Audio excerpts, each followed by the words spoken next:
بسم اللہ الرحمن الرحیم۔ شروع اللہ کے نام سے جو بڑا مہربان اور نہایت رحم والا ہے۔ عزیزان گرامی، السلام علیکم ورحمۃ اللہ وبرکاتہ۔ میں محمد عادل جان ایک بار پھر آپ کی خدمت میں حاضر ہوں اور ایک نیا ٹاپک لے کے آیا ہوں جسے گرامر یا قواعد کے حصے کہتے ہیں۔ اس کو انگریزی میں گرامر کہتے ہیں اور اردو میں اس کو قواعد کہتے ہیں۔ لہٰذا آج ہمارا موضوع کیا ہے؟ گرامر یا قواعد کے حصے۔ لیکن آپ کو یاد ہونا چاہیے کہ اس سے پہلے ہم نے گرامر پر ایک تفصیلی لیکچر اپلوڈ کیا تھا، لہٰذا آج کا ہمارا ٹاپک گزشتہ ٹاپک سے پیوستہ ہے۔ آتے ہیں اپنے ٹاپک کی جانب۔ گرامر کے کتنے حصے ہیں؟ گرامر کے دو بڑے حصے ہیں۔ کتنے؟ دو بڑے حصے ہیں۔ ایک حصے کو علم صرف کہتے ہیں اور دوسرے حصے کو علم نحو کہتے ہیں۔ لیکن اگر آپ عربی میں ان کو پڑھنا چاہیں تو عربی میں آپ اس کو لکھیں گے کس طرح؟ اسی طرح۔ املا آپ مختلف لکھیں گے اردو کی املا سے، اور تلفظ بھی مختلف ہوگا اردو کے تلفظ سے۔ عربی میں اس کو ہم کہتے ہیں علم الصرف اور اردو میں اس کو ہم کہتے ہیں علم صرف۔ اور دوسرے حصے کی جانب آتے ہیں۔ اگر آپ عربی میں اس کو پڑھنا چاہتے ہیں تو اس کو عربی میں آپ پڑھیں گے کس طرح؟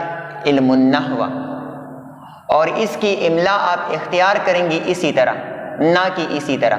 اردو میں اس کی املا اس طرح ہے اور عربی میں اس کی املا اس طرح ہے۔ عربی میں اس کا تلفظ ہے علم النحو، اور اردو میں بقول میرے ایک باوقار، باعزت اور قابل قدر استاد، اس کا تلفظ کیا ہوگا؟ علم نحو، نہ کہ علم النحو۔ اس کا صحیح تلفظ کیا ہوگا؟ علم نحو۔ اب آتے ہیں تعریف کی جانب، لیکن تعریف سے پہلے آپ کو یہ سمجھنا چاہیے کہ علم صرف کا موضوع کیا ہے۔ علم صرف کا موضوع کیا ہے؟ لفظ۔ علم صرف کا مین موضوع کیا ہے؟ لفظ۔ اور اس کی تعریف کیا ہو سکتی ہے؟ وہ علم جس میں الفاظ کے تغیر و تبدل کا ذکر ہوتا ہے۔ وہ علم جس میں الفاظ کے تغیر و تبدل، مطلب الفاظ کی شکل صورت میں جو تبدیلیاں رونما ہوتی ہیں، اس چیز کا مطالعہ کون سا علم کرتا ہے؟ علم صرف۔ وہ علم جس میں الفاظ کے تغیر و تبدل کا ذکر ہوتا ہے اور اس سے مختلف کلمات بنانے پر بحث کی جاتی ہے۔ اس سے مراد یہ ہے، اگر ہم آسان لفظوں میں سمجھنا چاہیں، کہ وہ علم جس میں الفاظ سے مختلف الفاظ نکلتے ہیں اور وہ الفاظ جو اصل ہوتے ہیں اس کی شکل صورت میں تبدیلیاں رونما ہوتی ہیں، لیکن وہ الفاظ جو اصل ہوتے ہیں اور اس سے مزید الفاظ نکلتے ہیں، وہ الفاظ بامعنی ہوں گے۔ دیکھیں الفاظ سے مزید الفاظ کیسے نکلتے ہیں اور الفاظ کی شکل صورت میں تبدیلیاں کس طرح رونما ہوتی ہیں۔ تو مثال کے طور پر میں ایک لفظ لکھتا ہوں یہاں بورڈ پہ، لکھ۔ لکھ اوریجنل مطلب اصل لفظ ہے۔ اب اس کی جو شکل صورت یا سٹرکچر ہے، اس میں ہم تبدیلی لائیں گے، تغیر و تبدل کا ذکر ہوتا ہے اس میں، تو اس کی شکل صورت میں ہم تبدیلی لائیں گے اور تبدیلی کے ساتھ ساتھ اس سے ہم وہ الفاظ یا وہ کلمات بنائیں گے جو بامعنی ہو۔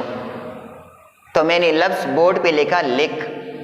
لکھ سے میں ایک لفظ بناتا ہوں، مطلب اس کی شکل صورت میں تبدیلی لانے کی کوشش کرتا ہوں، تو لکھ سے میں لفظ بناؤں گا لکھائی۔ اس کی شکل صورت میں تبدیلی آ گئی، اور اس لفظ سے ایک اور کلمہ جو ہے وہ بن گیا، مطلب بامعنی لفظ اس سے بن گیا، اور وہ لفظ کیا ہے؟ لکھائی۔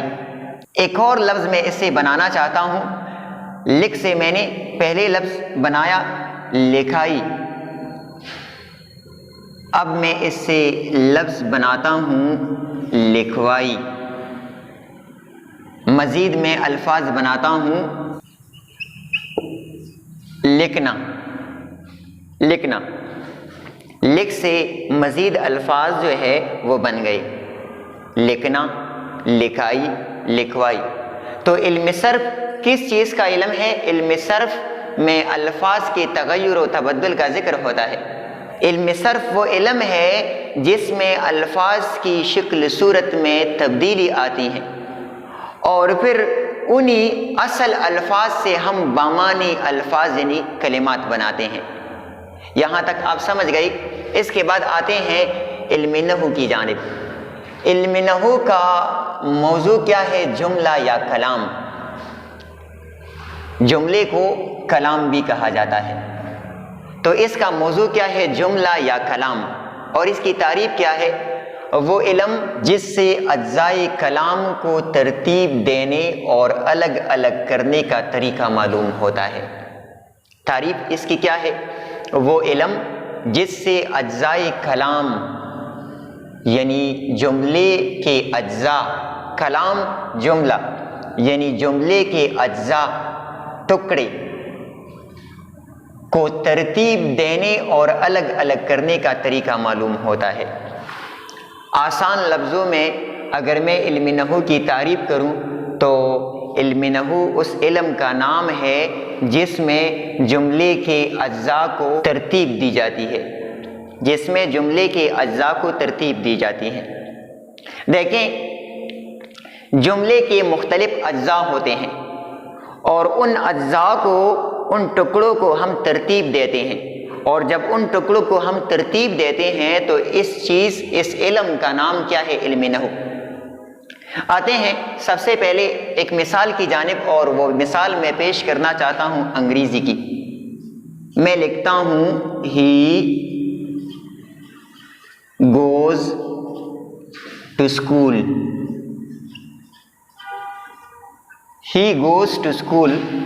یہاں دیکھیں یہ ایک ٹکڑا ہے اس سنٹینس کا، جسے آپ اردو میں جملہ کہتے ہیں۔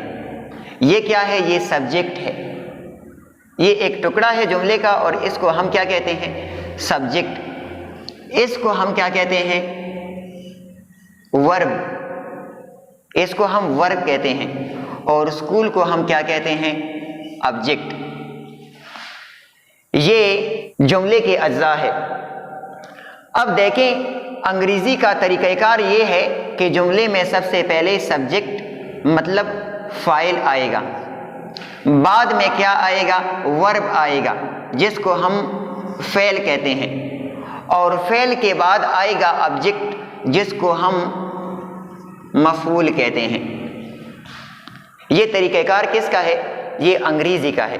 انگریزی میں جب ہم جملہ بناتے ہیں تو اس کا طریقہ کار یہ ہے کہ سب سے پہلے ہم فاعل، پھر فعل، اور آخر میں مفعول لائیں گے۔